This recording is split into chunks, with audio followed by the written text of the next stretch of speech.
ప్రభు అయిన యేసుక్రీస్తు నామంలో మీకు సమాధానము కలుగునుగాక. ఆమెన్.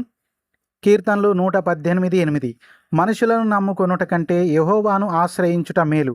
దేవునికి స్తోత్రం. ఈ భూమి మీద సమస్యలు లేని వారు ఎవ్వరూ లేరు. కానీ ప్రతి వ్యక్తి తన సమస్యలు, బాధలు, కష్టాలు, రోగాలు, ఇబ్బందుల గురించి ఎంతగా ఇతరులకు చెప్పుకుంటే అంతగా బలహీనపడతారు. జాగ్రత్త. వారి దృష్టిలో చీపైపోతారు, హేళన చేస్తారు. అవే సమస్యలను రహస్యంగా మోకరించి రహస్యమందున నీ తండ్రికి విన్నవించుకుంటే, దీన మనసుతో కన్నీరు విడిచి అడిగినట్లయితే నిన్ను బలవంతురాలిని చేసి ప్రశాంతంగా ఉంచుతాడు.